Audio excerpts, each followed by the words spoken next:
The message arrived on a Tuesday morning, though nobody on Earth would remember that detail later. What they would remember was the moment humanity stopped being alone in the universe. Commander Jake Morrison sat in his small office at the Wilderness Survival Training Facility in Colorado when his phone rang. The voice on the other end belonged to someone from the Department of Defense, and the words that followed changed everything. Aliens were real. They had been watching Earth for decades. And now, they wanted humans to join their competition. Jake drove to Washington in a daze. The briefing room was full of serious people in suits, all looking like they had not slept in days. A general explained the situation in clipped, military tones. The Galactic Survival League was real. It was an organization that spanned multiple star systems and hosted the most important competition in known space. Every 100 years, different alien species competed in a survival challenge on a dangerous planet. The winner received technology, trade agreements, and respect across the galaxy. Earth had been invited to send a team. Jake listened as they explained why he had been chosen. He was a former Marine who had served in 3 different war zones. After leaving the military, he had become one of the best wilderness survival instructors in the country. He knew how to lead people in impossible situations. He knew how to stay alive when everything tried to kill you. The general slid a folder across the table. Inside were profiles of 4 other people. Jake was told to pick his team from these candidates. He studied each file carefully. Amy Park was an aerospace engineer who worked for a private space company.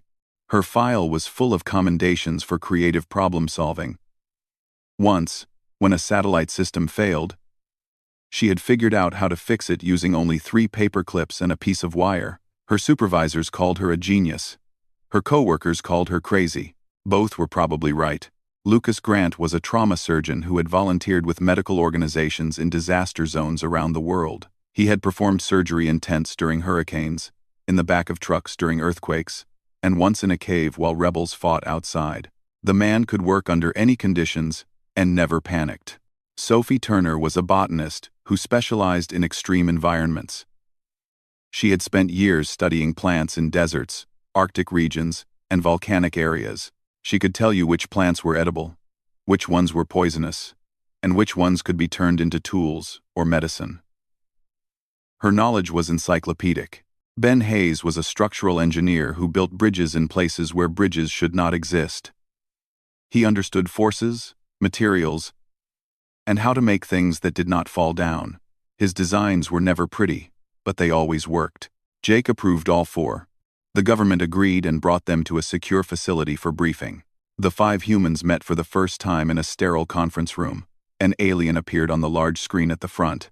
It looked like a mixture between an octopus and a businessman, with multiple tentacles and what might have been a suit. The alien introduced itself as a representative of the Galactic Survival League. The rules were explained in careful detail. 100 teams would compete. Each team had 5 members. They would be dropped on a randomly selected planet, with minimal supplies. The planet would be hostile, with dangerous weather, aggressive wildlife, and limited resources. Teams had to survive using only what they could make or find.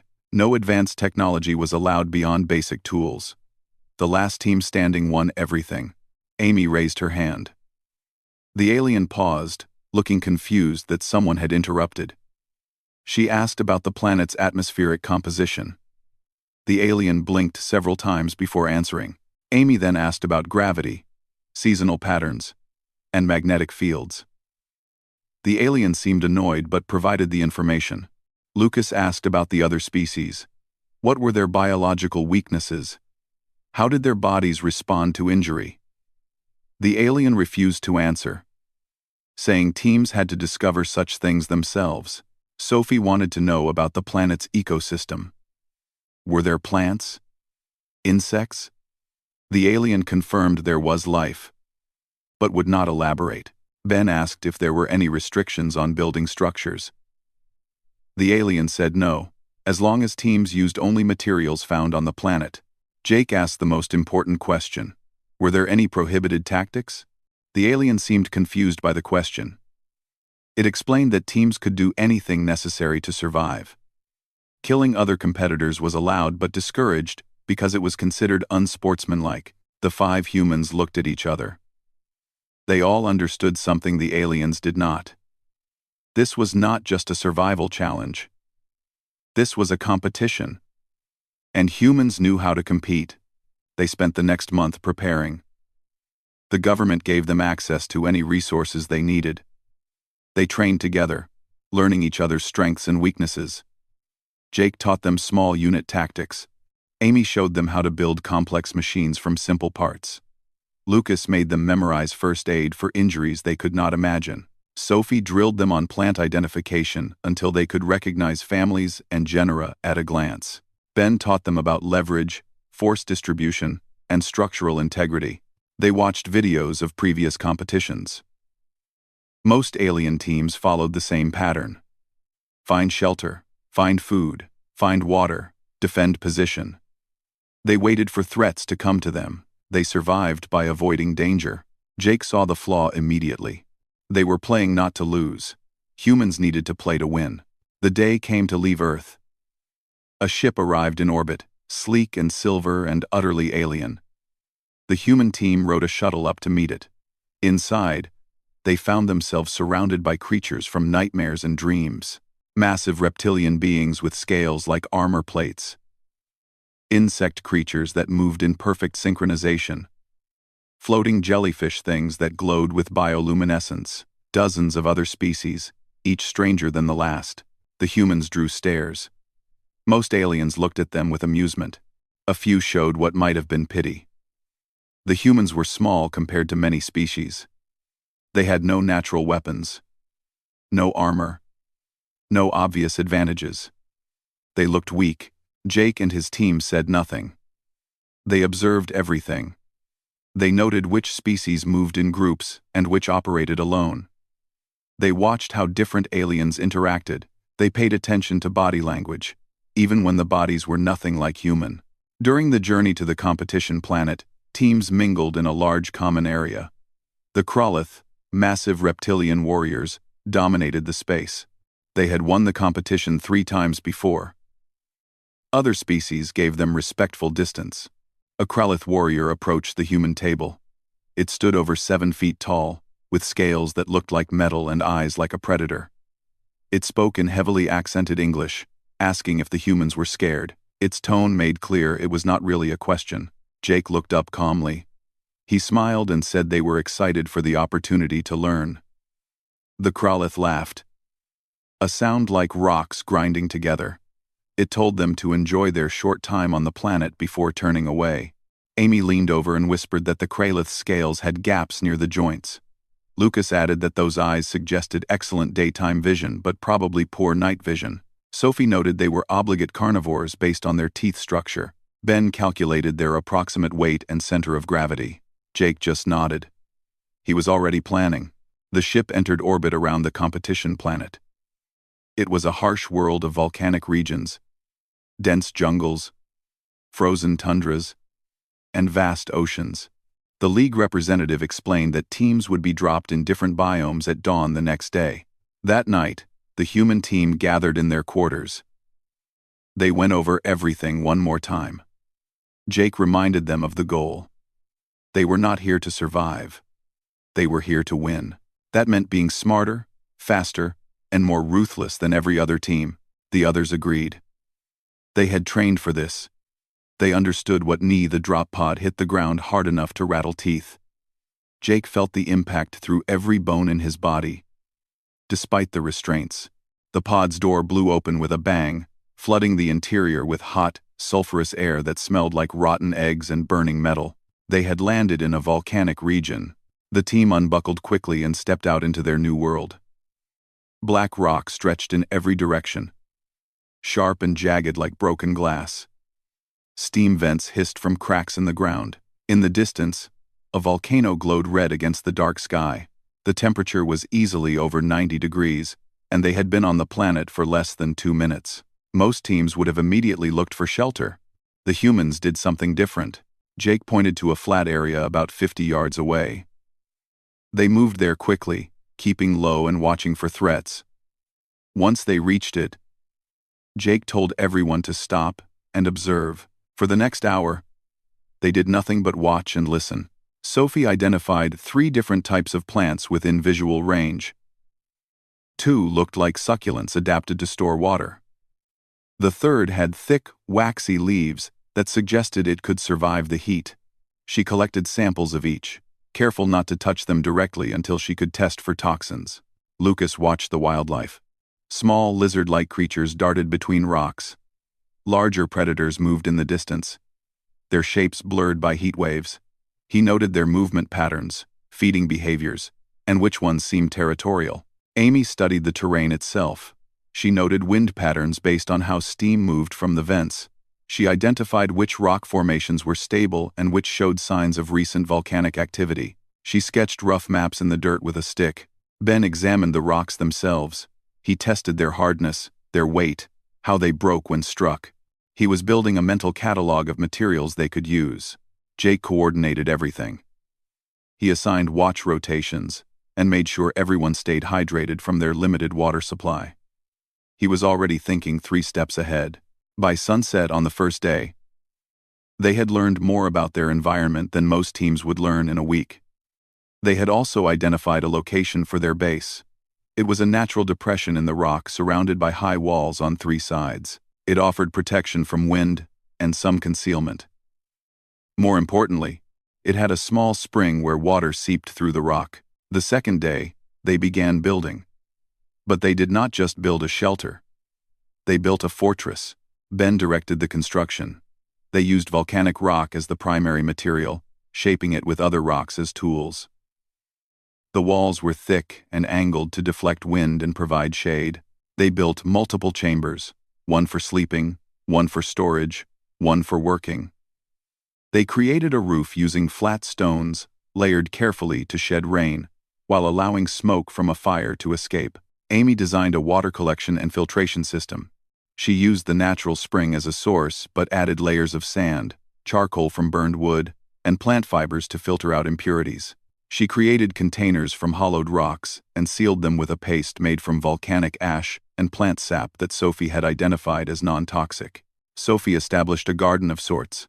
She planted the edible succulents near their water source. She also cultivated the toxic plants in a separate area, carefully harvesting their leaves and roots. These would serve a different purpose. Lucas set up a medical station. He organized their supplies and supplemented them with natural materials. Sophie showed him which plants had antiseptic properties, which could reduce inflammation, and which could be used as painkillers. He prepared bandages from plant fibers and sterilized tools using fire. Jake managed security. He established a perimeter around their base using the natural terrain. He marked paths that approached their position and identified choke points where intruders would be vulnerable. Then he started building traps. The traps were simple but effective. Pits covered with thin layers of stone and plant material that would collapse under weight.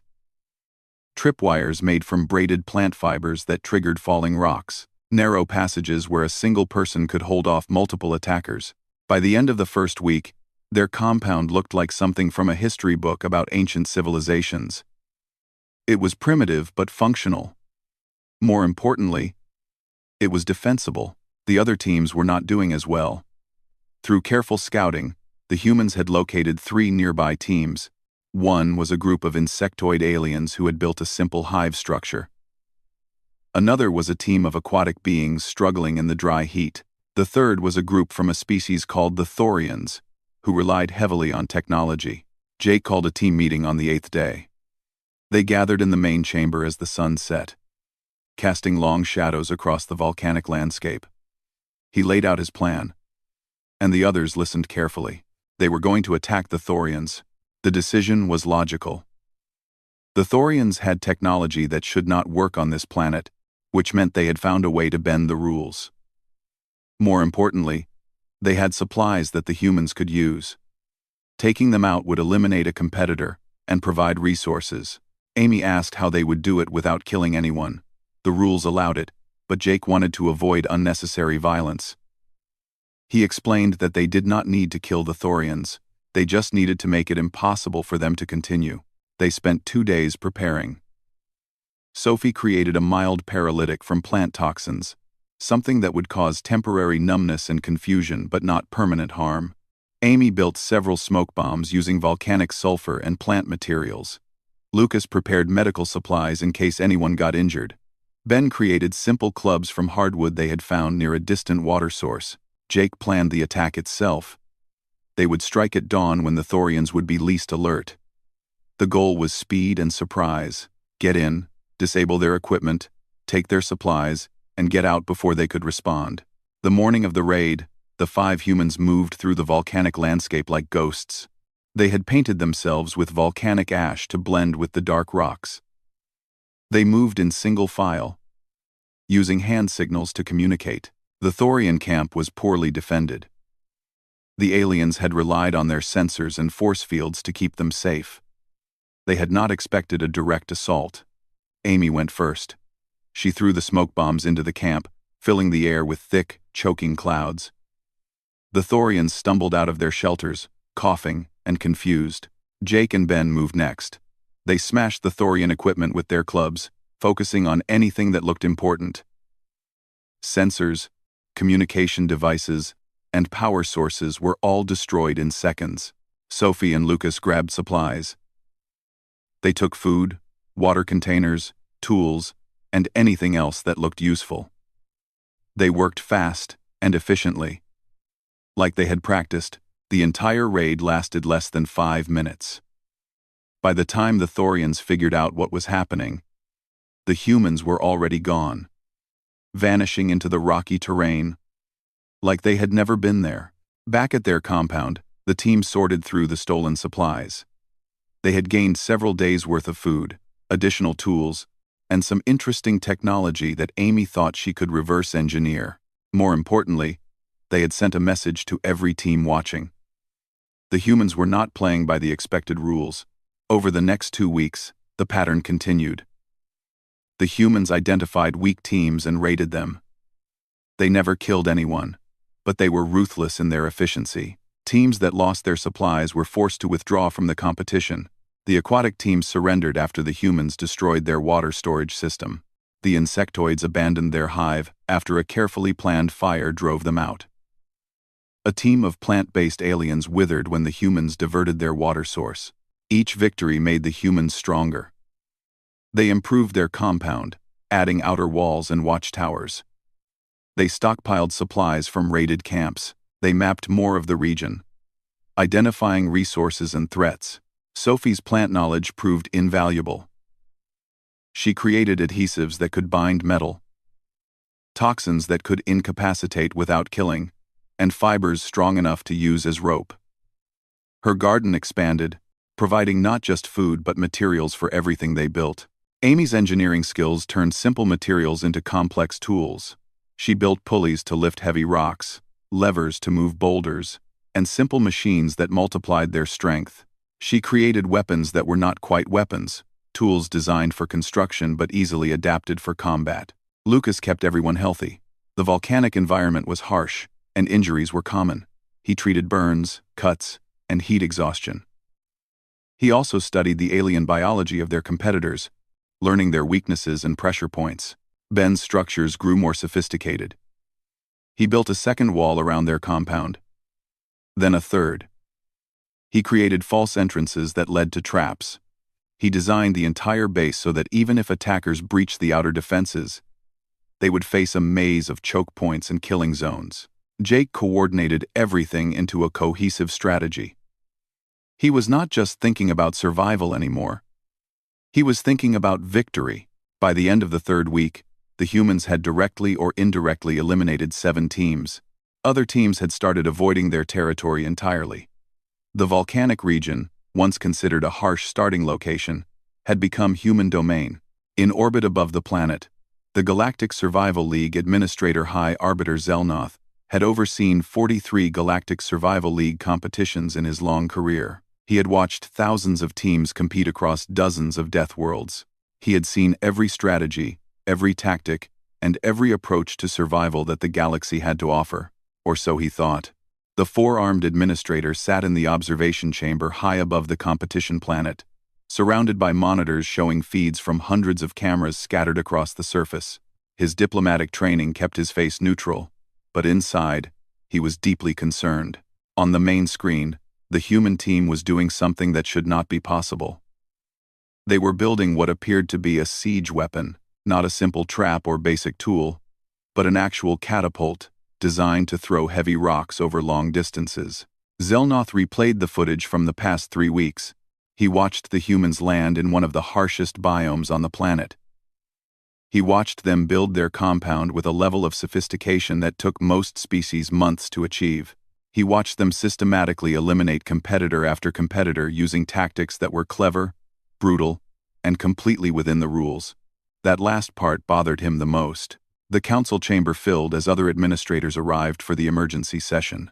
Representatives from dozens of species took their positions, their various forms of biology filling the room with a rainbow of colors and shapes. The air grew thick with translated conversations.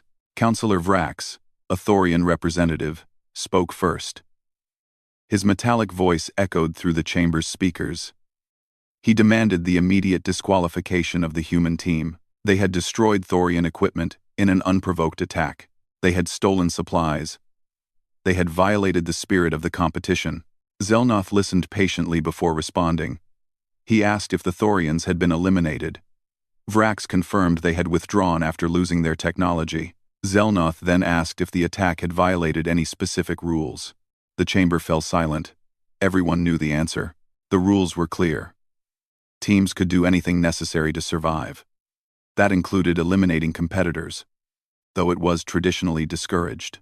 The rules only prohibited bringing advanced technology to the planet or receiving outside assistance. Everything else was permitted. Councillor Shen, representing the insectoid Vex species, raised a different concern. She argued that humans were treating the competition like warfare rather than survival. The challenge was designed to test a species' ability to adapt and endure in hostile conditions.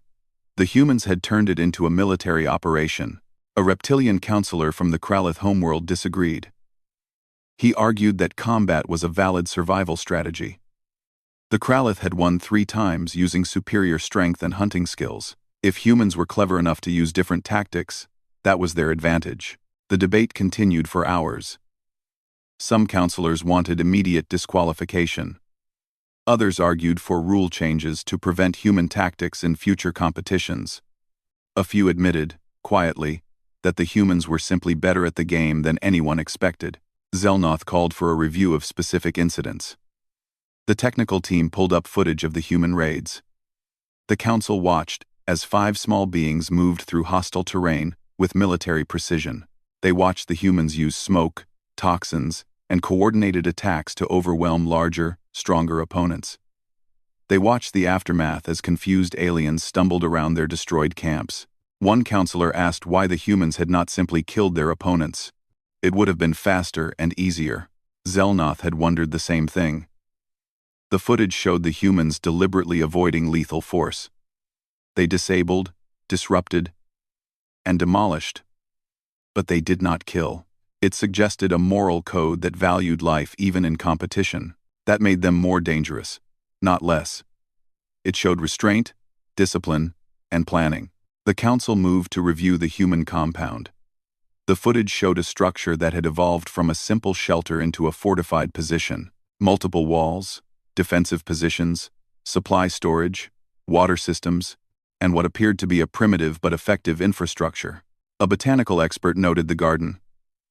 Most species did not think to cultivate plants during a survival competition. They foraged or hunted, but they did not farm. The humans had established sustainable food production in 3 weeks. An engineering specialist pointed out the mechanical systems. Simple machines that multiplied human strength, pulley systems, levers, and counterweights that allowed 5 beings to move objects that should require dozens. The level of sophistication suggested advanced understanding of physics and mechanics. The medical review showed something else troubling. The humans had not just survived injuries, they had thrived despite them. Their medical practices, though primitive by galactic standards, were effective. They had treated burns, wounds, and various ailments using local plants and basic techniques. None of them had withdrawn due to injury. Councillor Vrax spoke again. He argued that human success proved they must be receiving outside assistance. No species could adapt this quickly to an alien world. They must have prior knowledge or hidden technology. Zelnoth ordered a full scan of the human compound. The technical team deployed every sensor available. They found no advanced technology, no hidden communication devices, no sign of outside interference. Everything in the human camp had been made from local materials using primitive tools. The humans were just that good. A junior administrator asked the question everyone was thinking. What happens if the humans win? The prize package included advanced technology, trade agreements, and access to galactic markets. Did the Council really want to give that to a species that had turned a survival game into a military exercise? Zelnoth considered the question carefully. The humans had broken no rules. But they had revealed something uncomfortable. The Galactic Survival League competition was based on assumptions about how civilized species behaved. Those assumptions included the idea that species would focus on survival rather than elimination, that they would build defensive positions rather than offensive capabilities, and that they would respect the spirit of friendly competition. The humans had followed the letter of the law while completely ignoring the spirit. Before Zelnoth could respond, new footage appeared on the main screen. The human team was on the move.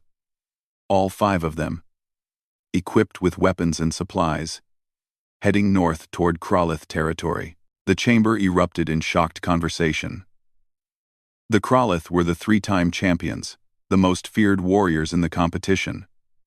Their physical advantages were overwhelming. They stood over 7 feet tall, had natural armor, and possessed strength that could break stone. Surely the humans would not attack them. The Council watched as the human team moved through the terrain. They traveled light but carried strange equipment, bundles of plant fiber, containers of liquid, and tools that the observers did not recognize. They moved in formation, checking sightlines and terrain like soldiers advancing into enemy territory. The Kralith representative laughed. It was a deep, rumbling sound that made the translation equipment crackle. He said his warriors would crush the humans like insects. This would solve the Council's problem. The humans would be eliminated, and the competition could continue normally. Zelnoth was not so sure. He had watched enough footage to know the humans did not do anything without planning. This attack was deliberate. They had a strategy. Over the next 2 days, the Council watched the humans track the Kralith team. The reptilian warriors were not hiding. They had established their camp in a box canyon, a defensive position that played to their strengths. The high walls prevented flanking attacks. The narrow entrance created a choke point where their superior size and strength would be decisive. It was a perfect defensive position against any conventional assault. The humans studied it for a full day. They climbed the surrounding cliffs, observed from multiple angles, and took extensive notes. Then they began preparations. Ben, the engineer, spent hours examining the canyon walls. He touched different sections of rock, listened to the sound when he tapped them, and made marks with charcoal. Sophie collected specific plants from the surrounding area, ones with particular chemical properties. Amy rigged something complex near the canyon's upper edges. Lucas and Jake mapped the canyon floor, noting every feature and irregularity.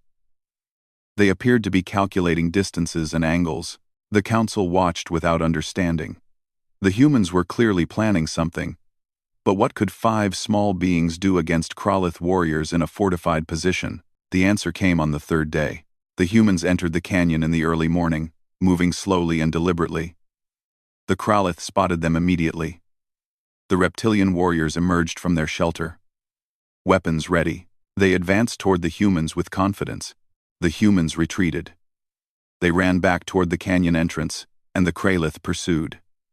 The chase looked like a rout, with powerful predators running down weak prey. Then the humans stopped in the exact center of the canyon. They did not prepare to fight. They just stood there and waited. The Kralith closed in from all sides, cutting off escape routes. Their leader roared something that the translators rendered as a challenge. The humans did not respond. Amy raised her hand and made a simple gesture. The canyon walls exploded, not with fire or energy, but with force and chemistry. The weak points Ben had identified collapsed simultaneously. The volatile plant compounds Sophie had positioned detonated in sequence. Tons of rock fell from the cliffs, triggered by Amy's primitive but effective system of levers and counterweights. The Kralith warriors had no time to react. The avalanche buried them in seconds. The human team was already running. They had calculated the exact safe zone and stood there throughout the collapse. By the time the dust settled, they were gone. The council chamber fell silent. Every representative stared at the screens showing the aftermath. The canyon was filled with rubble. Emergency beacons activated as the buried Kralith called for rescue. They were alive but badly injured. They were eliminated from the competition. The 3-time champions had been defeated by 5 humans using nothing but rocks, plants, and physics. Counselor Vrax demanded immediate action. The humans had to be disqualified. This was not survival. This was murder. Zelnoth checked the medical feeds. All 5 Kralith warriors were injured, but stable. They would fully recover. The humans had, once again, avoided killing their opponents despite having the opportunity and justification. The rules were clear. Eliminating competitors was allowed. The method did not matter, as long as it used only planetary resources. The humans had broken no rules, but they had broken something else. They had shattered the illusion that the Galactic Survival League competition was a test of survival skills. The humans had revealed it for what it truly was, a contest, and contests could be won through strategy, planning, and ruthless execution. The competition planet entered its final phase. The binary suns that heated the world during the day began their seasonal shift, creating temperature swings that ranged from blazing heat to freezing cold within hours. Most teams struggled to adapt to the changing conditions. Equipment designed for hot weather failed in the cold. Shelters built for shade crumbled under ice. The humans adapted. Jake stood on top of their compound's outer wall, watching the landscape transform. Ice formed on the volcanic rock each night, melting into steam each morning. The temperature swings were brutal, but they had prepared for this. Ben had designed the compound with thermal mass in mind. The thick volcanic rock walls absorbed heat during the day and released it slowly at night. They had sealed gaps with a mixture of plant resins and volcanic ash that expanded and contracted with temperature changes without cracking. The multiple chambers allowed them to close off sections and concentrate body heat when needed.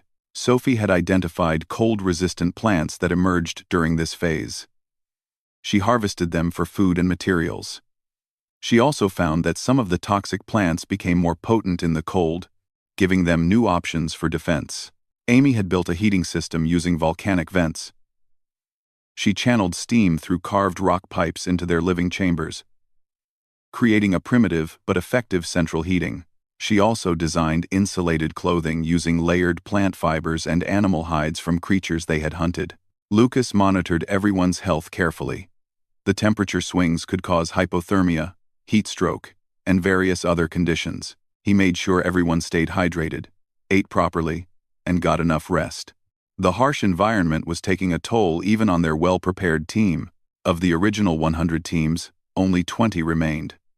The others had withdrawn, been eliminated, or succumbed to the planet's dangers. The human team had directly eliminated 8 teams and indirectly caused the withdrawal of several others by claiming the best resources in their region. They had also done something unexpected. They had formed alliances. 3 other teams had approached the humans seeking cooperation. A team of Quellan traders recognized that the humans controlled valuable territory and resources. They offered intelligence about other teams in exchange for protection and access to the human compound during severe weather. Jake agreed. The Quellan were not warriors, but they were excellent scouts and negotiators. They provided information about team movements, resource locations, and hazards that the humans had not encountered. In return, the humans shared food, shelter, and medical care. 2 smaller teams, one of flying creatures and another of burrowing mammals, joined the alliance for similar reasons. They brought their own unique skills and perspectives. The alliance changed the dynamic of the competition. Other teams began to see the humans not just as competitors but as a political force. Some teams tried to form their own alliances in response, Others remained isolated, trusting only in their own abilities. The Galactic Survival League Council watched this development with mixed feelings. Alliances were not against the rules, but they were rare.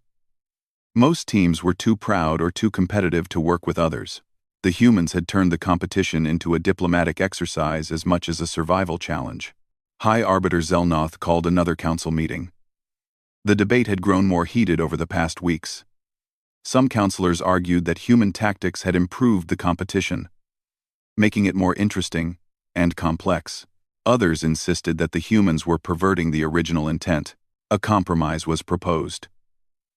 New rules would be implemented for future competitions to limit certain tactics, but those rules would not apply to the current competition. The humans could continue under the existing framework.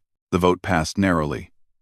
The humans would be allowed to finish the competition, but they would never be allowed to compete again. Future rule changes would specifically address human-style tactics. On the planet, Jake received no notification of these debates. His focus was on immediate survival and ultimate victory. 20 teams remained, but the number was dropping daily as the harsh conditions eliminated the unprepared. The human compound had become a small village. The alliance teams had established their own sections within the defensive perimeter. Trade and cooperation flourished. The Quellan traded information. The Flyers provided aerial reconnaissance. The Burrowers helped expand the underground storage areas. Sophie's gardens had grown extensive. She cultivated different plants in different microclimates she had created around the compound. Some areas were kept warm with volcanic heat. Others were allowed to freeze. She was experimenting with cultivation techniques that would have impressed agricultural scientists back on Earth. Amy's engineering projects had become increasingly ambitious. She had built a wind-powered device that ground grain between stones. She had created a water wheel that lifted water from underground sources to surface storage. She had even designed a primitive crane that could move heavy building materials.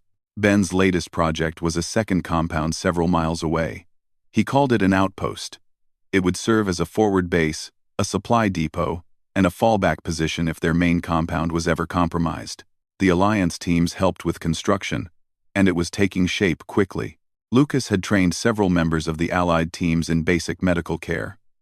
He had also been studying the remains of eliminated teams, learning about alien biology in ways that made him both fascinated and slightly disturbed. The knowledge would be valuable for future human-alien interactions, assuming they survived to share it. Jake coordinated everything with the calm efficiency of someone who had planned for exactly this situation. He had transformed a survival challenge into a military campaign, a diplomatic negotiation, and a colonization effort all at once. He was playing a different game than everyone else, and he was winning. The final crisis came during the 8th week.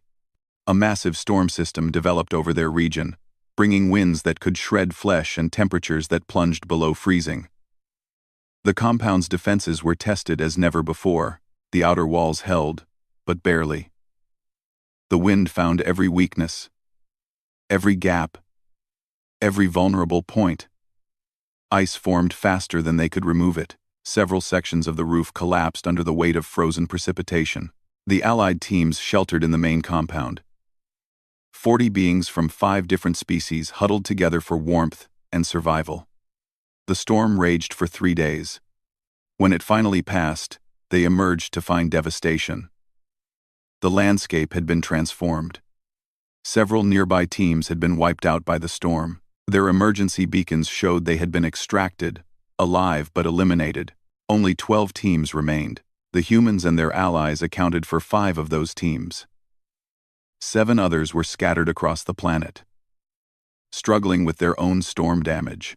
Jake called a meeting with the Alliance leaders. He proposed a bold strategy.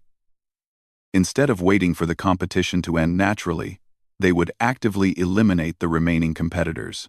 Fast, coordinated strikes that would end the competition on their terms. The Quellan trader asked if that was necessary. They could simply wait and let the planet eliminate the others. Jake explained his reasoning. The longer the competition continued, the more unpredictable it became. Another storm could eliminate them just as easily as it had eliminated others. By taking control of the endgame, They reduced variables and increased their chances of victory. The Alliance agreed.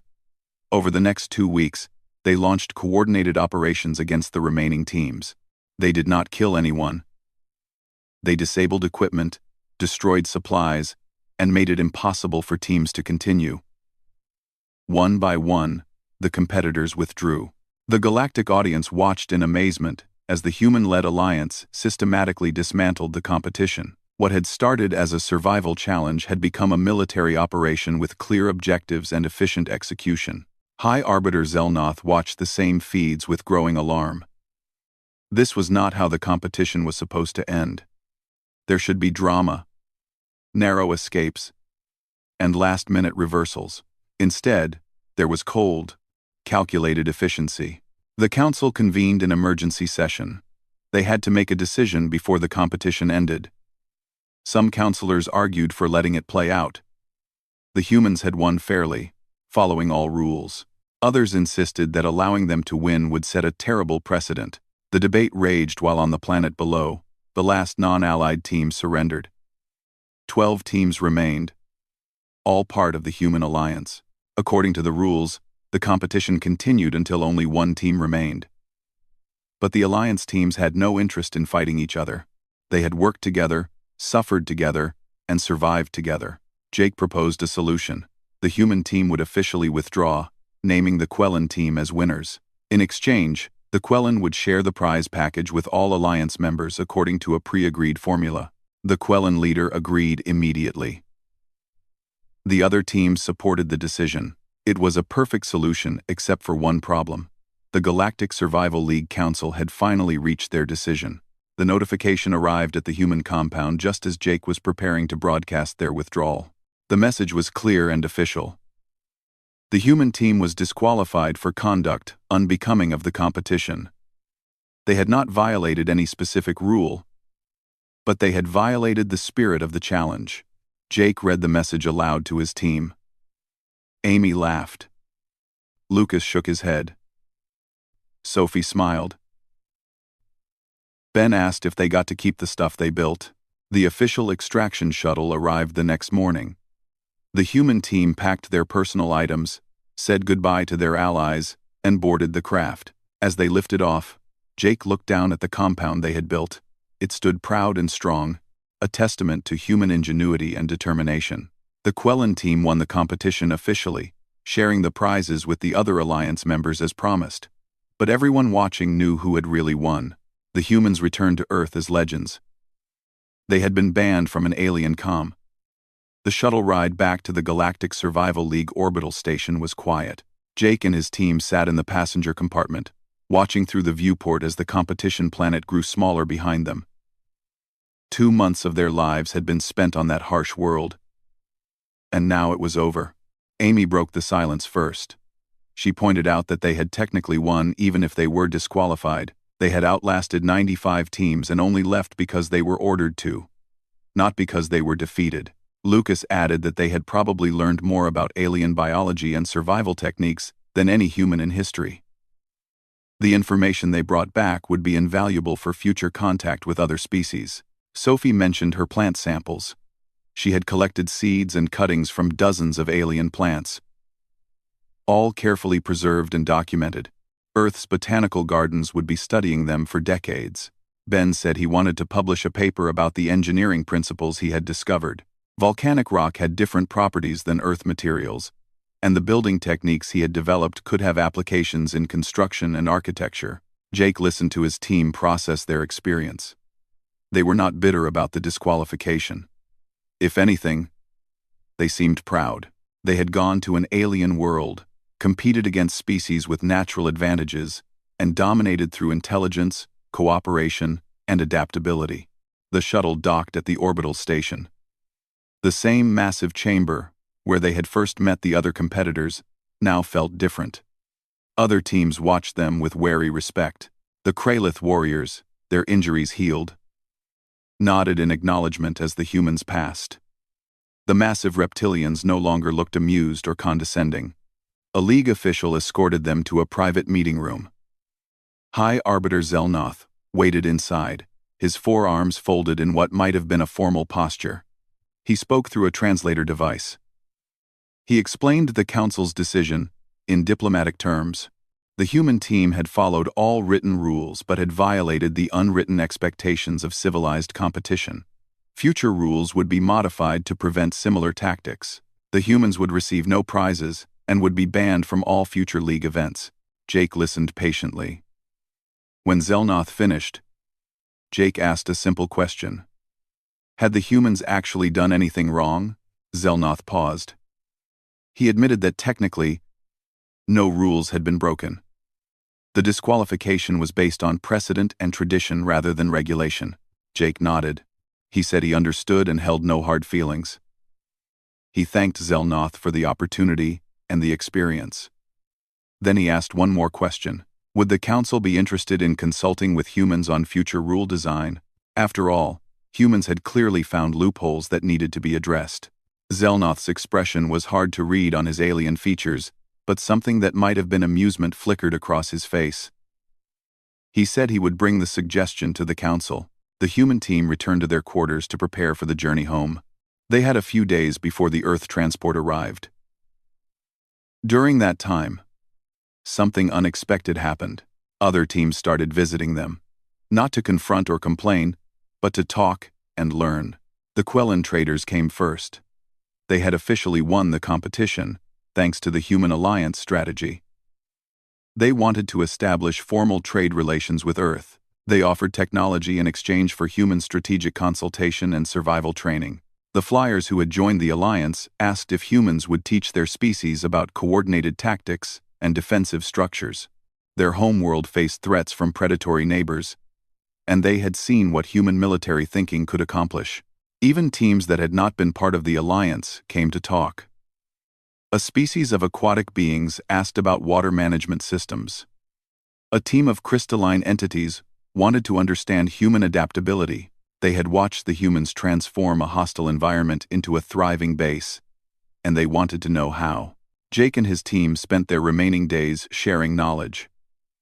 They explained their thinking, their planning processes, and their approach to problem solving. They did not give away military secrets, but they shared general principles that could help other species. Amy taught engineering basics to anyone interested. She showed how simple machines could multiply force and efficiency. She explained about leverage, counterweights, and structural integrity, using demonstrations and diagrams. Lucas discussed field medicine and emergency care. He explained triage, wound treatment, and how to use natural materials when advanced equipment was not available. Several species took extensive notes. Sophie became very popular among plant-based and botanical specialists. She shared her knowledge of extreme environment cultivation and toxin identification. She also discussed sustainable food production in hostile conditions. Ben gave informal lectures about defensive architecture and fortification principles. He explained how to analyze terrain, identify choke points, and build structures that enhanced natural advantages. Jake coordinated everything, while also having private conversations with team leaders. He learned about galactic politics, trade networks, and the complex relationships between different species. He was already thinking about how Earth could position itself in this larger community. When the Earth transport finally arrived, the human team had dozens of contacts across multiple species. They had turned a disqualification into a diplomatic success. The journey home took 3 weeks. During that time, news of their adventure reached Earth through official channels. The media coverage was intense. Humans had not just met aliens, they had competed against them, and won, sort of. The team landed to a hero's welcome. Government officials, scientists, and reporters all wanted to talk to them. They were debriefed by military intelligence, interviewed by researchers, and celebrated by the public. But Jake noticed something interesting in the follow-up communications from space. The Galactic Survival League had announced major rule changes for future competitions. Many of the changes directly addressed human tactics, but the announcement also mentioned that the League was creating a consulting board to help design future challenges, and humans had been invited to participate. 6 months after their return, Jake received another message from space. It was not from the Galactic Survival League. It was from a coalition of 12 species who were organizing a new competition. They called it the Galactic Innovation Challenge. And it would focus on creative problem-solving, adaptive thinking, and cooperative strategy rather than pure survival. They wanted humans to compete, and they specifically wanted Jake's team. Jake called a meeting with Amy, Lucas, Sophie, and Ben. They gathered at his survival training facility in Colorado, the same place where this adventure had started. He showed them the message and the invitation. Amy immediately started asking questions about the format and rules. Lucas wanted to know about the other species involved. Sophie asked about the environment they would face. Ben wondered about the timeline and preparation requirements. Jake smiled. His team was already thinking about how to win. They accepted the invitation. The Galactic Innovation Challenge became an annual event that transformed interstellar relations. Unlike the old Survival League, which focused on endurance and strength, the new competition rewarded creativity, cooperation, and adaptability. Species that had never worked together before formed teams and alliances. Technology and knowledge flowed freely. Humans competed in the first challenge and placed second. They won the second challenge outright. By the third year, half the teams included at least one human consultant or advisor. The old Galactic Survival League continued for a while, but attendance dropped each year. The new competition was more exciting, more inclusive, and more reflective of what the galaxy was becoming, a community rather than a hierarchy. Jake eventually retired from active competition and became the director of Earth's Interstellar Sports and Challenge Division. Amy went to work for a joint human-alien engineering firm. Lucas split his time between practicing medicine on Earth and teaching xenobiology to students from a dozen worlds. Sophie established botanical exchange programs that shared plant knowledge across the galaxy. Ben designed structures on 3 different planets and became famous for his innovative architecture. The compound they had built on that volcanic world became a historic site. Tourists from across the galaxy visited it, studying how 5 humans with primitive tools had created something that stood as a testament to ingenuity and determination. 10 years after the original competition, Jake received a personal message from High Arbiter Zelnoth. The alien administrator was retiring after a long career. He wanted Jake to know that the human team had changed his perspective on competition, cooperation, and what it meant to truly excel. Zelnoth admitted that initially, he had seen the humans as a problem to be solved. But over time, he had come to understand that they were not the problem. The old system was the problem. It had become stale, predictable, and limited. The humans had not broken the competition. They had broken it open, revealing its limitations and showing what was possible when beings thought beyond traditional boundaries. He thanked Jake for the lesson and wished him well. Jake replied with equal courtesy and respect. He thanked Zelnoth for the opportunity and for having the wisdom to see beyond his initial concerns. 20 years after the competition, Earth had become a major player in galactic affairs, not through military might or economic dominance, but through innovation, adaptability, and the willingness to challenge assumptions. Humans served as consultants, advisors, and partners across the galaxy. The phrase, "humans don't play fair," became a saying in several alien languages, but it did not mean what it originally implied. It meant that humans did not accept limitations as absolute. They found ways around obstacles, through problems, and over barriers that others considered insurmountable. Jake Morrison, now an old man, gave a lecture at the Interstellar Academy about his experience in the Galactic Survival League competition. Students from dozens of species listened as he described those 8 weeks on a hostile planet. At the end of his talk, a young student asked the question that everyone always asked. How did a team of 5 humans defeat species that were stronger, faster, and better adapted to harsh environments? Jake smiled. He gave the same answer he always gave. They did not defeat them through strength or speed or natural advantages. They defeated them through preparation, creativity, and the willingness to question every assumption. They treated the competition not as a test of what they were, but as an opportunity to show what they could become. That was the human advantage. Not that they were better than other species, but that they refused to accept that anything was impossible until they had tried every possible approach and invented a few new ones. The student thanked him for the answer.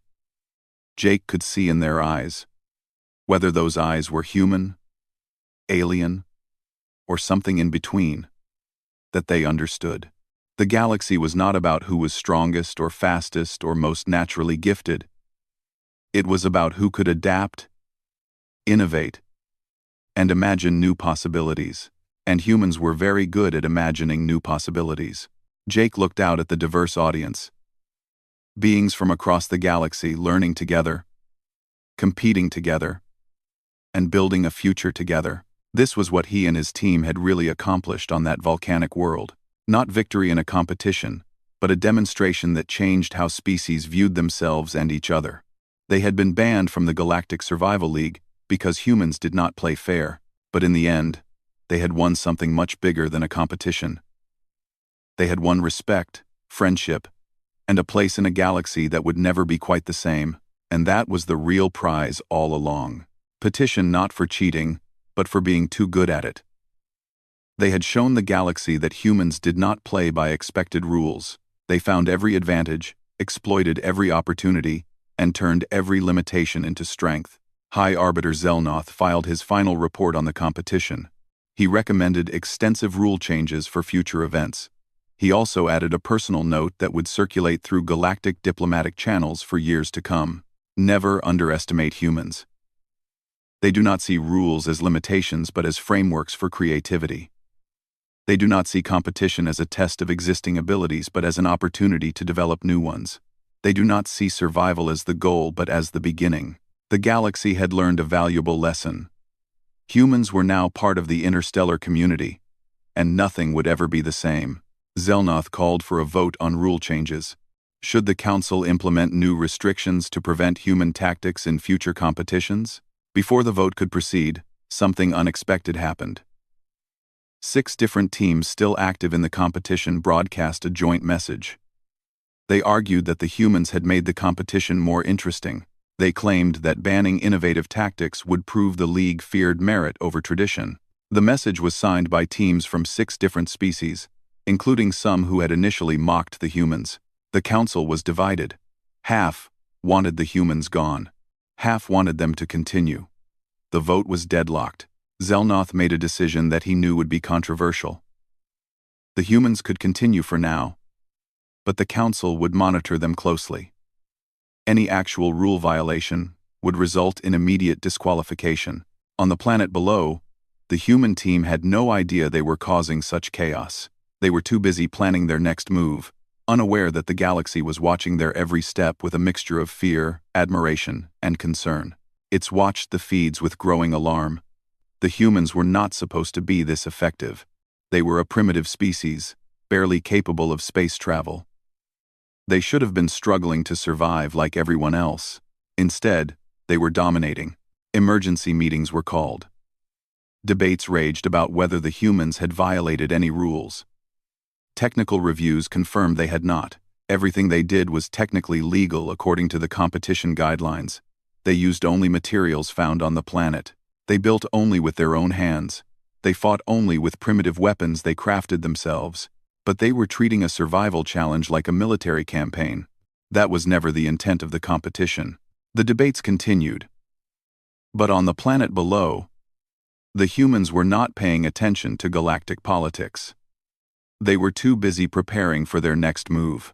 Jake had identified their next target.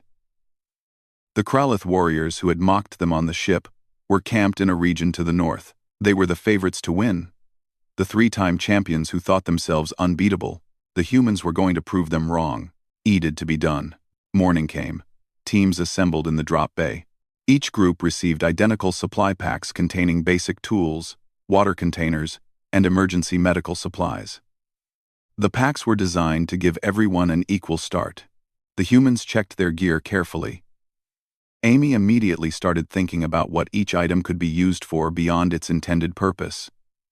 Lucas organized the medical supplies by priority. Sophie identified which container materials could be repurposed.